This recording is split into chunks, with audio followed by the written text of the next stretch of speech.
me, they're all one thing. You can just pick one. Thank you. No, it'll be the treat. I'll take the trick. Ooh. Oh, you cannot be so easily brought. I haven't eaten lunch yet. I don't want to. It won't soak your windows, John. Thank you. All right, happy Halloween, everybody. Thank you. A couple of things at the top, and we'll get right after it. On Spain, the United States government welcomes the formation of a new government in Spain, congratulates President Mariano Rajoy. The United States and Spain have, as I think you all know, a very long-standing and productive and multifaceted bilateral relationship. We work together to secure peace and stability around the world. We're strong economic partners with $25 billion in two-way trade. We have a close and mutually beneficial military-to-military relationship, and we cooperate intensively to fight international terrorism and organized crime. We look forward to advancing our bilateral agenda to the benefit of both countries. On Turkey, the United States is deeply concerned by what appears to be an increase in official pressure on opposition media outlets in Turkey, including through the detention earlier today of Murat Sabuncu, the editor-in-chief of one of Turkey's most respected newspapers, Cumhuriyet, by the shuttering of more news outlets over the weekend and the continued detention of a number of journalists and columnists. The United States supports the government of Turkey's efforts to bring to justice those responsible for the 15 July coup attempt, of course. We stand by our friend and NATO ally Turkey in the fight against terror in all its forms, including against the PKK. However, as Turkey's ally and friend, we encourage the government of Turkey to ensure that the rule of law and fundamental freedoms are protected. Democracies become stronger by allowing diverse expressions of views, particularly in difficult times.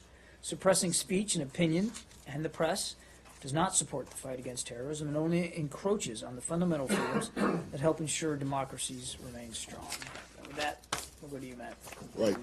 I'm sure we'll get back to Turkey, but I just want to start with the email, Secretary Clinton's email issue.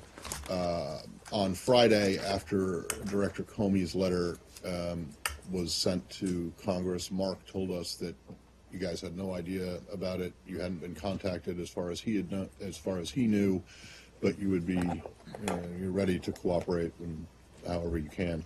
Over the weekend, the Secretary said essentially the same thing, that he hadn't heard that the FBI hadn't been in touch with him as far as he knew. And I just want to check with you now today that it's Monday, that whether or not the State Department has heard from the FBI about this, and if you have, what have they said? No, I don't. I'm not aware of, nor is anybody that I've spoken to here today aware of any contact with the FBI on this. And obviously, we're not going to get ahead of their work. So no, I wasn't suggesting Yeah. you were. I just wanted to know if there had been, as far as you know, then there has That's been correct. no request from the FBI or nothing, That's no correct. communication. no All right. communication, no request. Okay. There might have been anything on this particular letter that Mr. Comey announced on Friday, or is it a Department of Justice issue, in your opinion? Anything you Is mean there- from here to is the there State anything Department? likely to happen in the department, in the State Department, on this particular letter that he talked about? No, this is an FBI matter, and So it's it really will for the remain FBI as a to address and Department of discuss, Justice. and it's for the FBI FBI. specifically Right. to address. I mean, since it was the director's communication with Congress, I know of no tasking or impact on the State Department as a result of that. No, Go to Syria? sure. Okay. Over the weekend, there were attacks by the opposition on Western Aleppo. About 84 people were killed, many of them children and so on, so allegedly. And so, do you have any comment on that? Are you aware of it? Yeah, we've seen those reports, Said, and I mean, obviously, if it's true, these kinds of attacks on civilians in Aleppo are always reprehensible.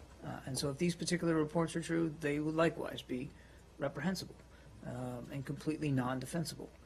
We've made clear that what we want to see is the violence stop there in Aleppo, so that we can create the conditions for a peaceful political transition. And we will, as we have, continue to condemn the targeting of innocent civilians and civilian infrastructure, for that matter, as a result of what's going on in Aleppo. Now, I have just a couple of follow-ups on this. The Russians are saying that this makes the militant groups, including the Nusra, a fair target in eastern Aleppo. Do you concur? Do you agree with that?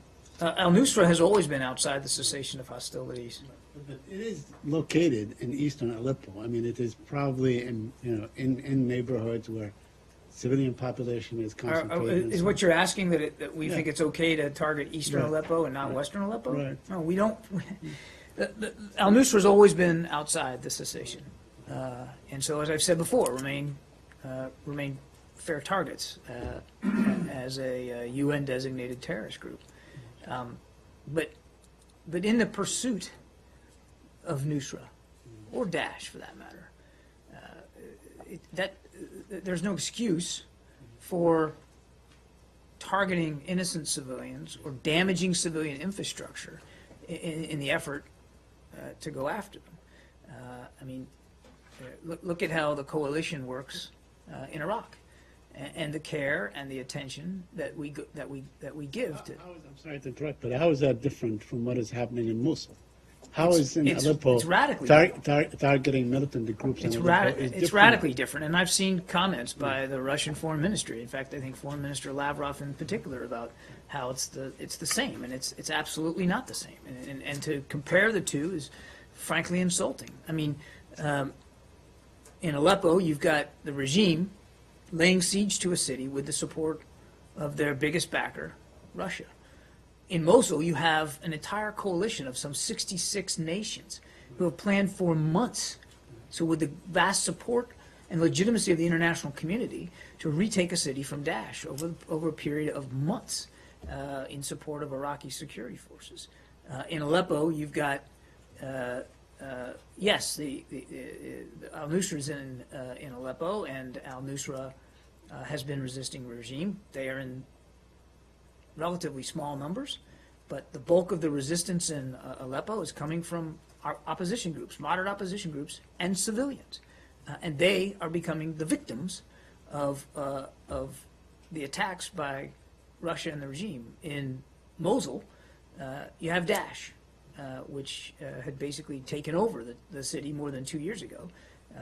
And the civilians obviously have been persecuted, punished, tortured, and rendered, rendered basically slaves in their own city to Daesh. In Aleppo, as I think we've just talked in the last few minutes, you have the specific targeting of innocent civilians, first responders, and infrastructure, hospitals. That are specifically being targeted and destroyed. Whereas in Mosul, the air power that's being used by the coalition is very precise, very discriminate. Great care is taken to avoid civilian casualties, and certainly there is going to be no concerted effort, as there is in Aleppo, to destroy civilian infrastructure. In fact, quite the opposite. We're going to try to preserve as much as we can after so much has been laid waste by Daesh over the last 2 years. As a matter of fact, and this is another big difference, unlike in Aleppo, the coalition and the Iraqi government are working towards post-campaign stabilization. We're actually working on building contracts so that people can go in and clean up what rubble there is from the campaign and repaint buildings and restore electricity and water services and get people back to work. You don't hear anything like that coming from Assad and from the Russians with respect to Aleppo. Another big difference, humanitarian assistance. So civilians are being told or ordered by the regime to leave Aleppo. To go where? To what? Western Aleppo. To go where? They can go, couldn't they being conceivably told to go leave to the city. Western Aleppo? In Mosul, actually, while civilians who believe they are in harm's way and are unsafe certainly will be, their departure will be facilitated as much as possible by the Iraqi security forces. There are camps that are being set up all around northern Iraq to receive them in the tens of thousands, and there's lots of effort by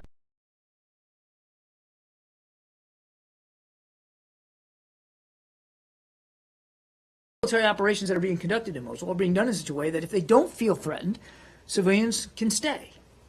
They can stay because there's going to be there's going to be procedures put in place to try to protect them if they decide to stay. And obviously, if they feel threatened and they want to leave, they can leave. But there's a place to go to. There'll be some camps that will be prepared to receive them and their families with food, water, medicine.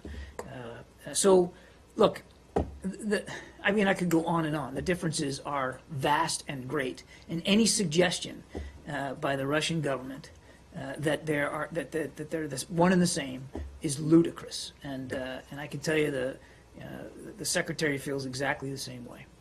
My last point on this, but isn't it true that at the end of the day, in both areas, you have a civilian population that is holding a civilian, that is being held under the gun by military groups that need to be dislodged from there?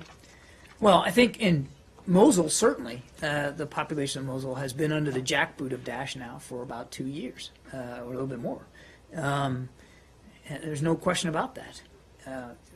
In Aleppo, Nusra is present, but in relatively small numbers, we believe.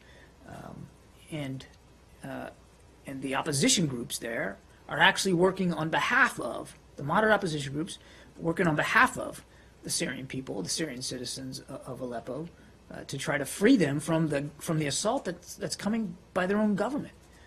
You still have in Aleppo, you still have barrel bombs being dropped on people and hospitals, and that's not happening by any stretch in Mosul. So again, radically different situations, and again, any comparison is absolutely insulting. John, on this issue on Syria, is there any update on the talks in Geneva? I don't have anything new to add. The talks are ongoing. They are still ongoing. I'm sorry? They are still ongoing. Yes, they are. Any recent calls between the Secretary and from Mr. Lavrov? I don't have any recent calls to speak to. No. Yeah. Yeah. So the United States has said that all the forces all the liberating forces for Mosul are under the command and control of the Iraqi government.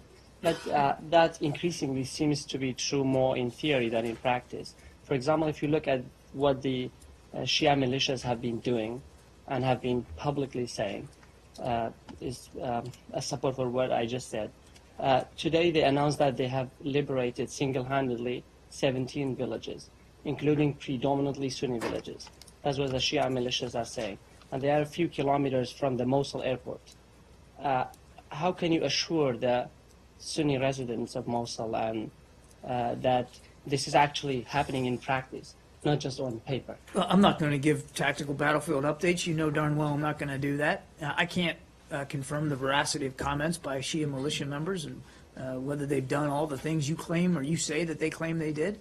What I can tell you is our position remains the same, that all the forces arrayed against Daesh inside Iraq, whether it's in Mosul or anywhere else, need to come under the chain of command of the Iraqi government, of Prime Minister Abadi. That has been our position from the beginning, and it remains our position now.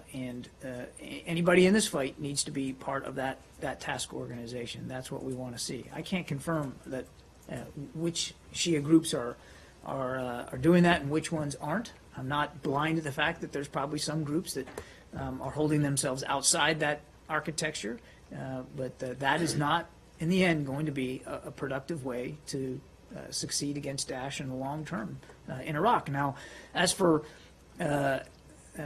convincing Sunnis in Iraq that the liberation of Mosul will not see atrocities or human rights violations against them, I can tell you that we are working very closely with Prime Minister Abadi to that very end. And so is he, by the way.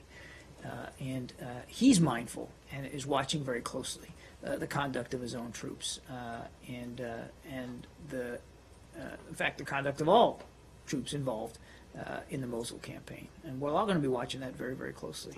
Again, back to my answer to Saeed, that's one of the big differences here, is that we're actually, all of us, not just the Iraqi security forces, but every member of the coalition, as we prosecute the campaign on Mosul, will be mindful of doing this in a way that is in accordance with international law and observes the basic human rights of the innocent people of Mosul, something that else is not happening in and around Aleppo. Okay? John? Yeah. Did you confirm reports that the Iraqi army entered Mosul today? I've seen press reporting on that, Samir. I can't confirm it. As again, I'm really going to stay away from tactical updates here. That's really a question more for the Iraqi government and for our coalition partners in the Pentagon. Lebanon? No, I think we're going to stay on Iraq, right? Turkey. Turkey. All right, go ahead. I know my Turkish friends will very much welcome your expression of deep concern about freedom of press in Turkey, as well as your I statement. hope they note that it's not anywhere near the first time we've done this and said those things. Well, when you speak, it gets tweeted all over. I'm sure this is going to be tweeted all over. Praise of the YPG was tweeted all over, so I'm sure there's going to be the same thing. And I also think that they're going to appreciate your statement that suppressing freedom hurts the fight against terrorism rather than helps it. My question, do these concerns extend to the 15 Kurdish media companies that were shut down over the weekend as well? Our concerns about freedom of the press applies to all legitimate media outlets that are trying to report on this struggle.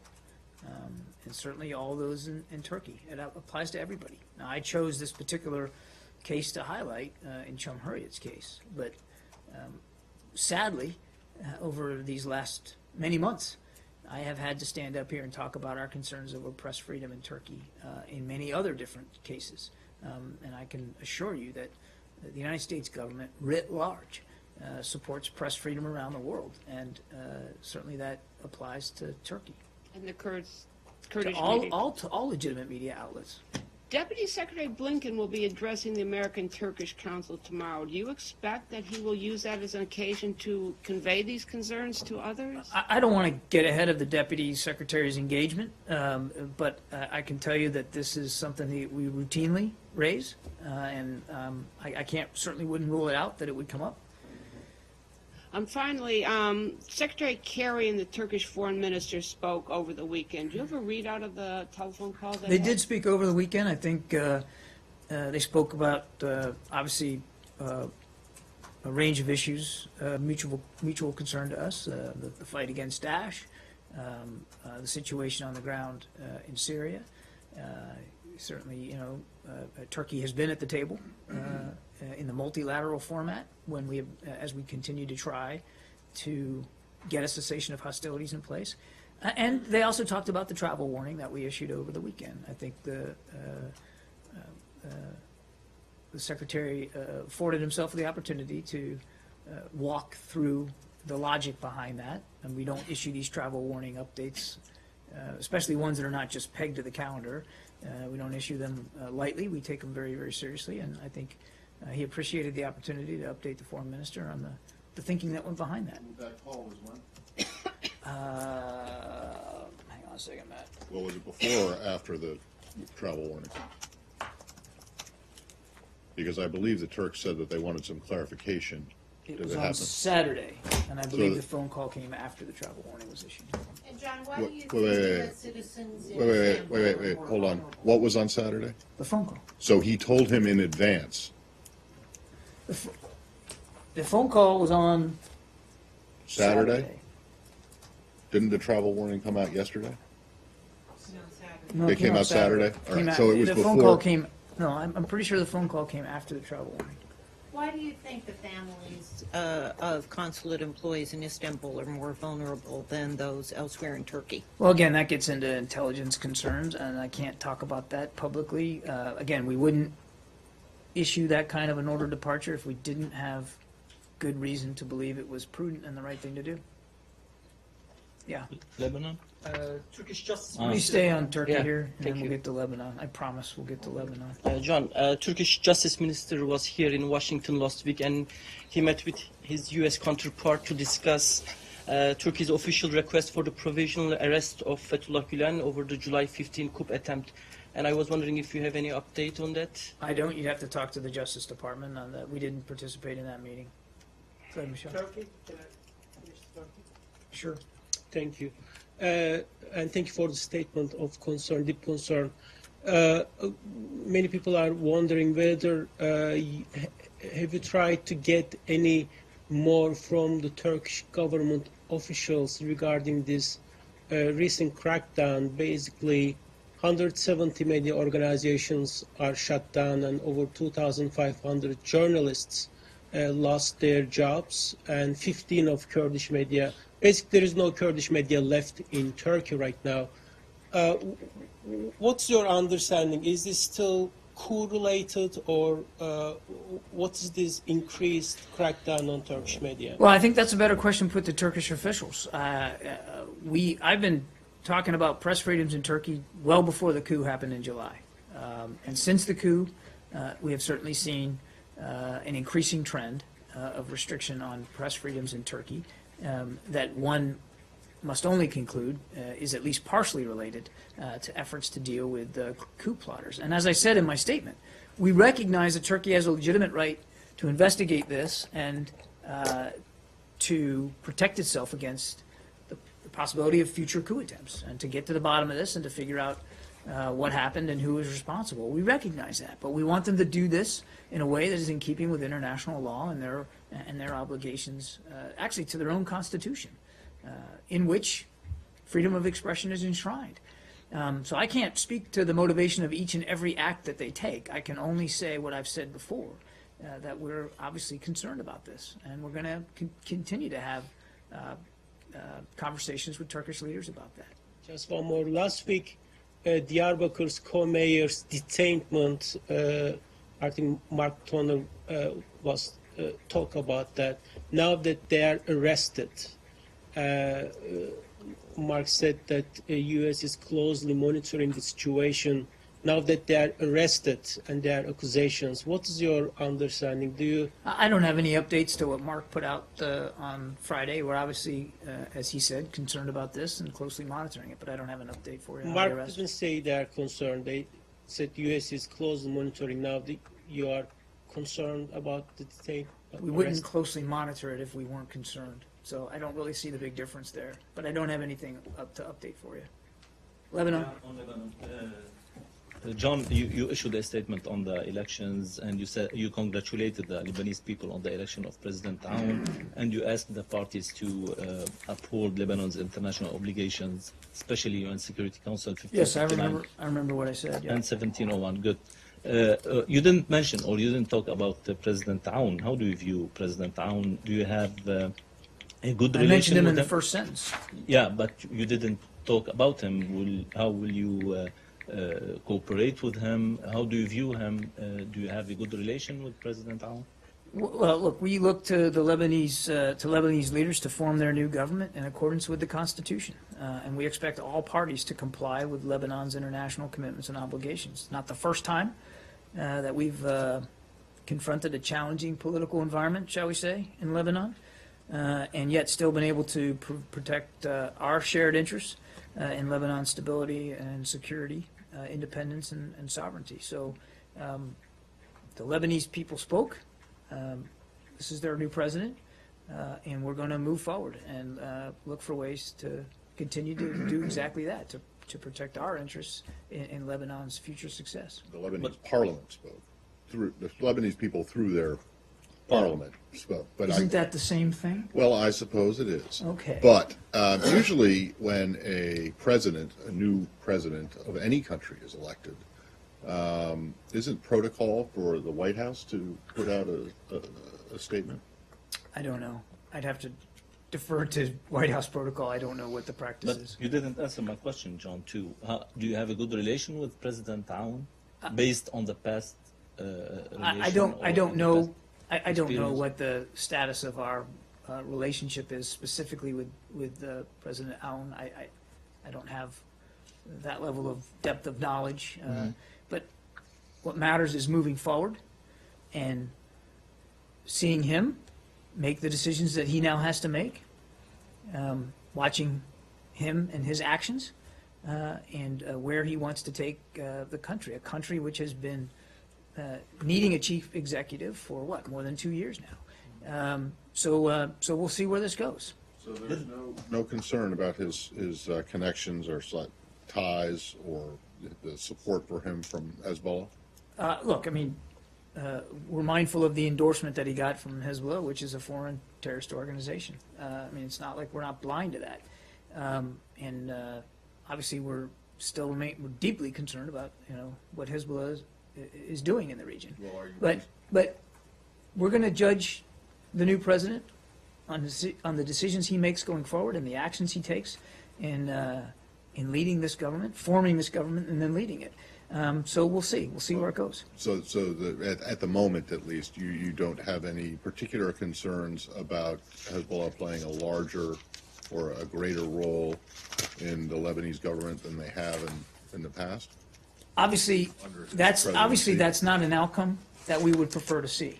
But we're going to judge him based on the decisions he makes and the actions he takes. Isn't this very election kind of a manifestation of Hezbollah's power? I don't know that you can say that. We're not, they endorsed him. As far as I know, he's not a member of Hezbollah. And the degree to which Hezbollah will or will not try to curry favor with him or use influence him, I couldn't predict.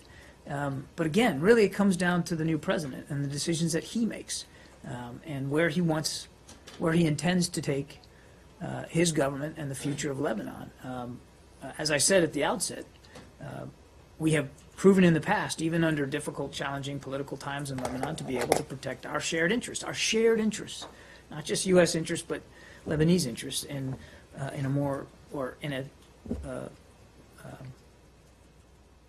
to improve or to have to make better the security and prosperity there. So we have every intention of moving forward with that goal in mind.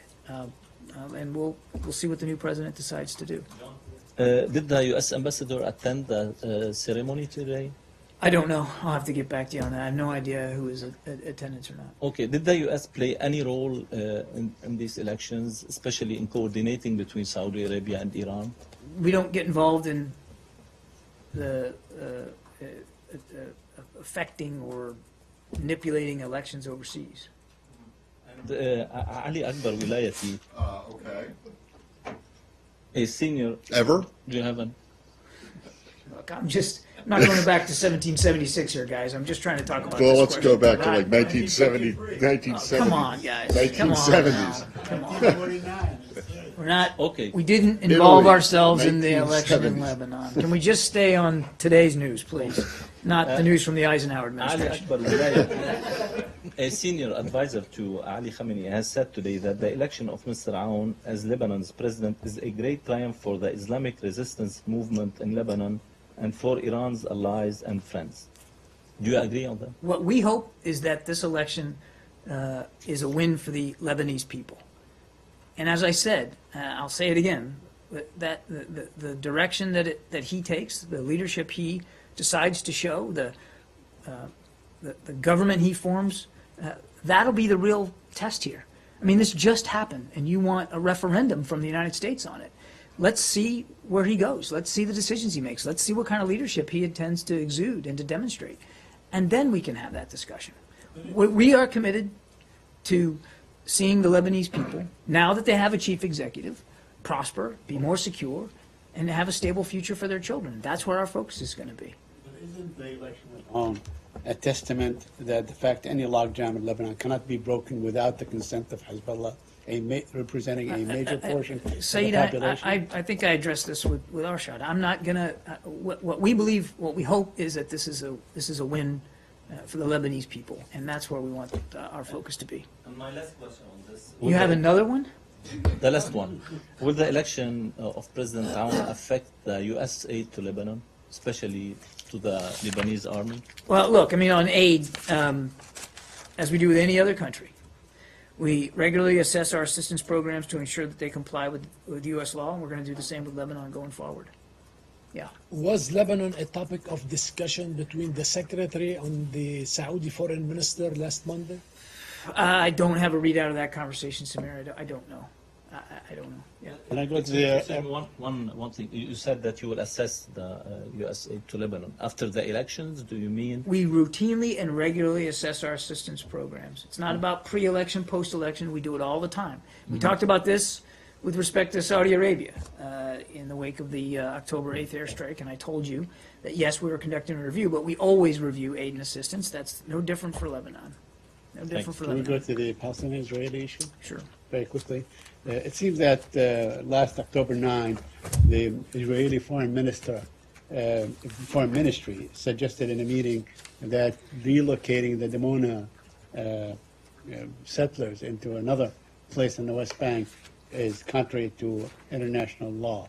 Do you believe that your statement had something to do with influencing the Israeli decision on this? I don't know. I couldn't say. Could you Saeed. look into it? Because that would be a first, for the Israelis to sort of say, okay, this is against international law, and it coincided with your statement. I don't know. I couldn't speak for the motivations. All I can do is reassert our position on settlements has not changed. It would prove that you actually, when you do take a strong stand against, settlements on I some think of it, Israeli I mean, might- I don't might know if take- I take your point. I certainly couldn't speak to the decision-making of Israeli policy makers.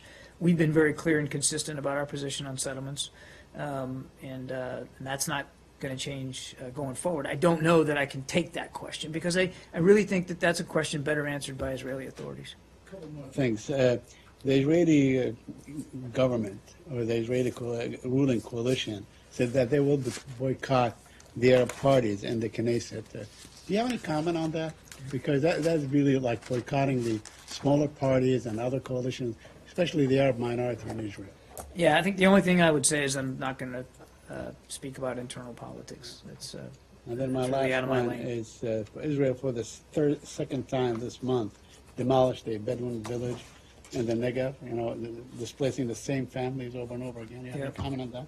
We're following this issue closely, but so I don't have additional comment to make today, except to refer you to our own human rights report, which which talks about this kind of thing.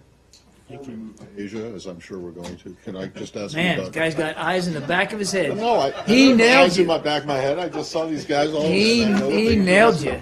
You are not It's- so it was fast, not buddy. pejorative. Not so fast. I just wanted to get a regional question in before we move to Absolutely. another part of the No, world. whatever.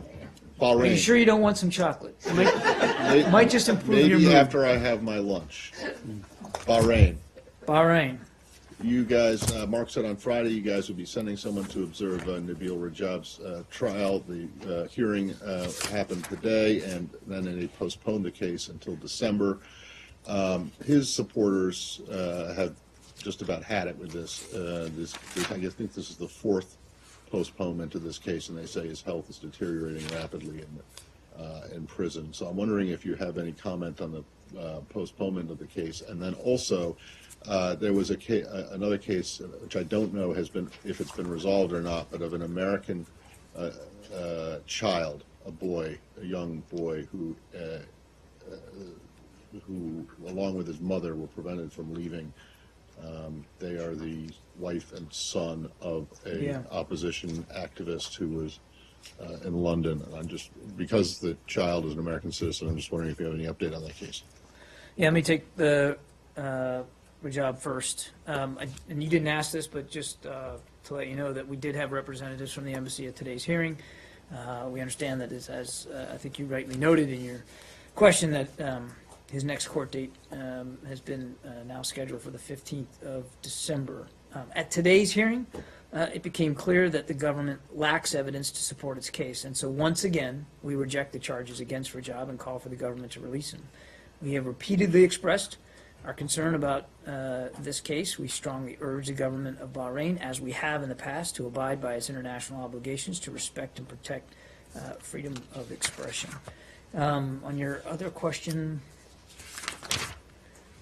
we are aware of reports that Dua Al-Wadai and her U.S. citizen child were detained by Bahraini authorities for questioning. Our embassy there in Bahrain has met with the family.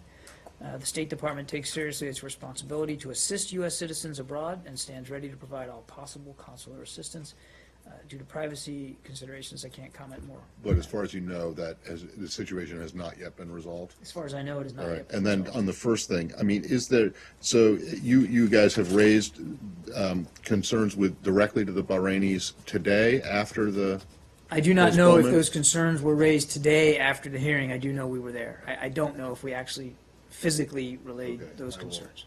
all right, thanks. I can check on that. I mean, that's a Or I fair can question. I'll ask again tomorrow.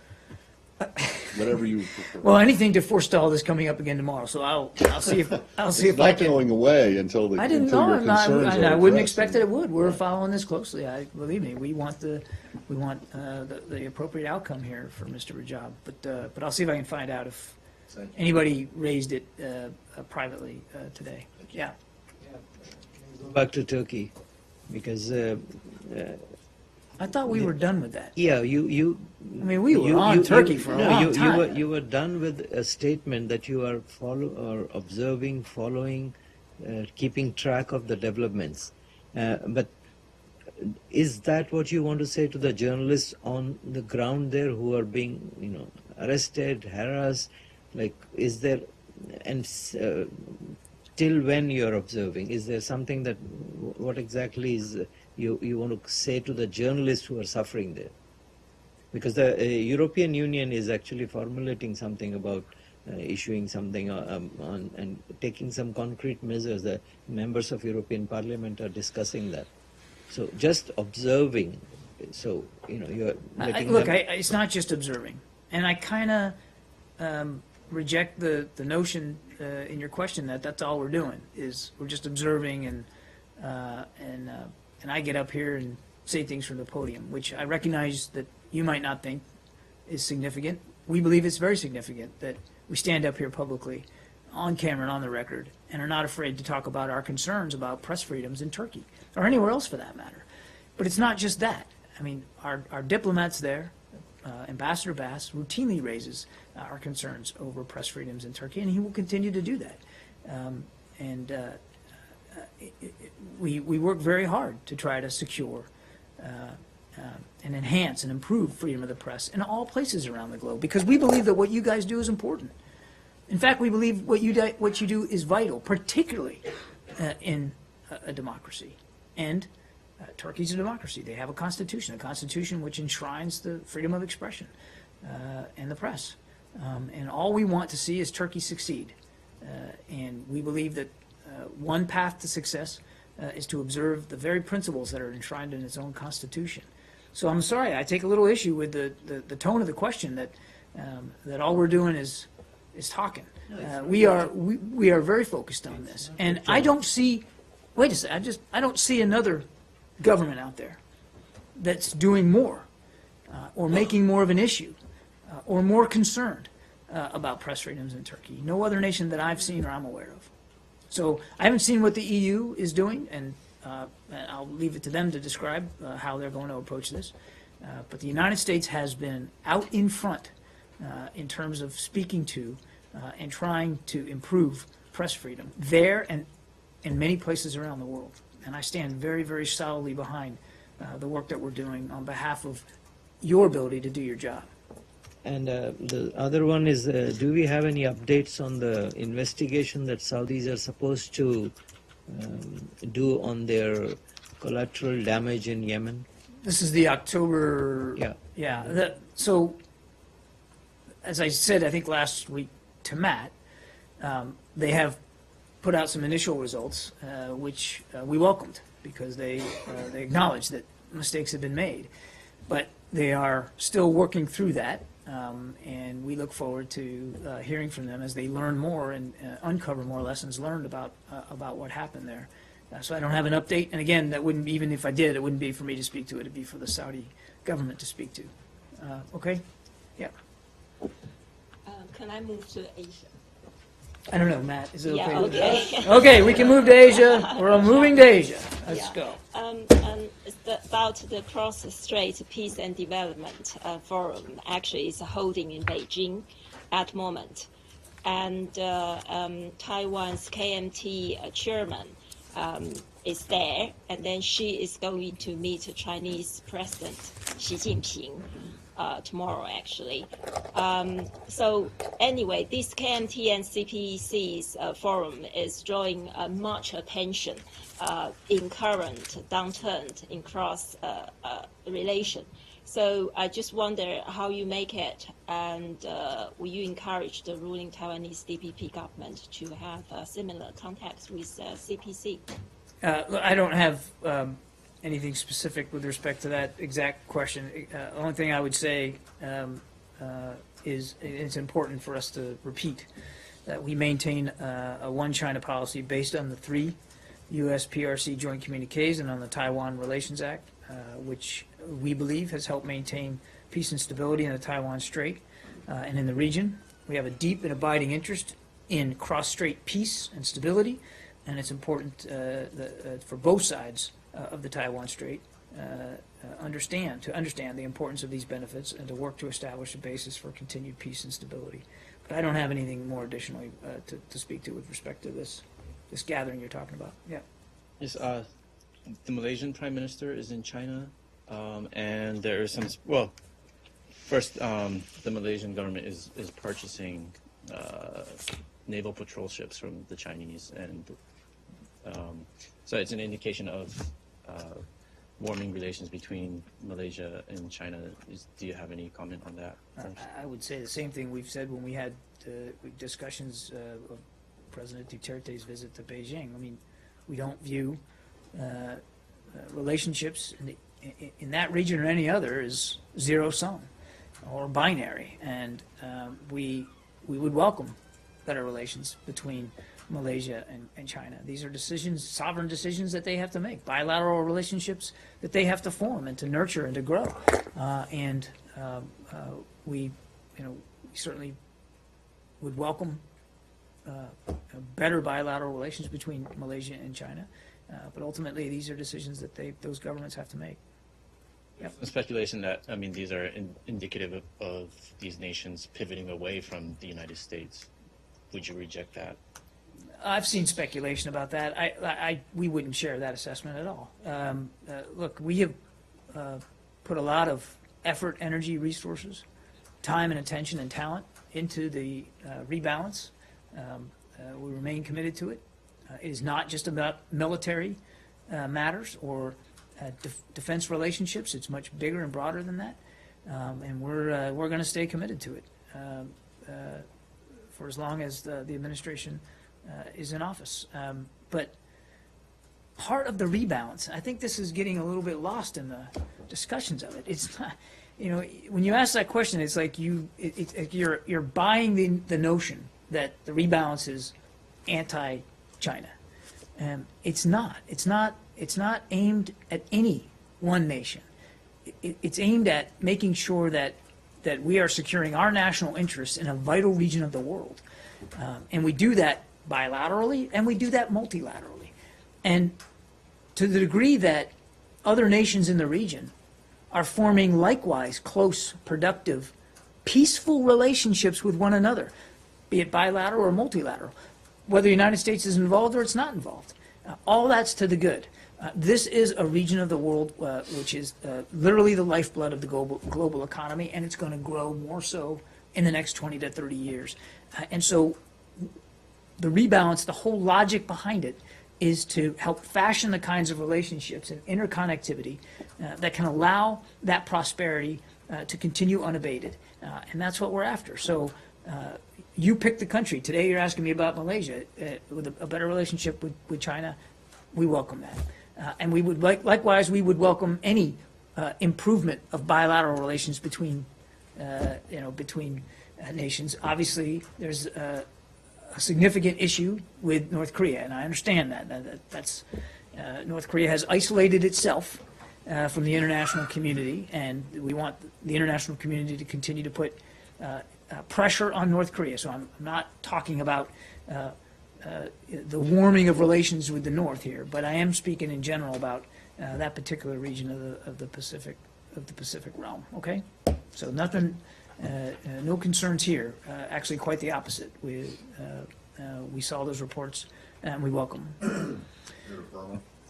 Burma. Yeah, I'm wondering, you guys have been seeking for some time to get people into Rakhine State,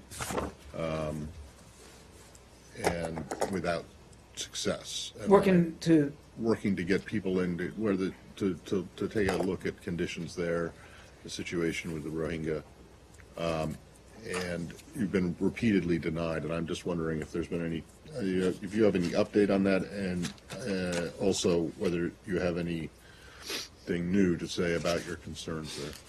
Yeah, I don't have anything new with respect to access, but we have seen some very recent reports of alleged abuses there, and we obviously take those very, very seriously. We are urging the government to be transparent, to implement the rule of law, to respect human rights, the human rights of all Burmese people in responding to the original attacks on security officials and subsequent reports of abuses. We note that the government's decision to restore humanitarian access in some areas of northern Rakhine State, we would request that the government of Burma restore full humanitarian access to all areas and to ensure that those who need the assistance are able to get it. Okay. I got one more. quick one on that. Are the reports you're referring to the reports of the army raping yes. women there? Yes. Okay, thank you. I just have one more really brief, and that's about Tom Shannon in Venezuela. He's there now, He or is. he's on his way? He's there. I spoke to him actually just before coming out to the podium. He's in Caracas. He is meeting, intends to meet with President Maduro. I don't have a time for that. He's going to meet with members of the opposition. He's going to meet with members of civil society. The whole purpose of his trip, and it's short, he could be coming back on middle of the week, is to encourage this dialogue process, which is just beginning to continue. Right. You know, in a nearby country, Brazil, when it was going through a political crisis and impeachment, as has been threatened in Venezuela, you guys from the podium, and I think the White House too, said repeatedly that you had confidence and faith in the Brazilians to uphold their constitution, and you had confidence that that would be respected. There were no urgent missions or special missions taken by U.S. officials to go to Brazil during that time. I'm just curious, in the case of Venezuela, which is, of course, different than that of Brazil, right? But do you not have the similar confidence for the Venezuelans to abide by and respect their constitution? Well, it's not about whether we do or don't have that level of confidence. It's about recognizing the unique challenges that Venezuela is going through right now. And you're right, there are different circumstances. It's hard to compare one to the other.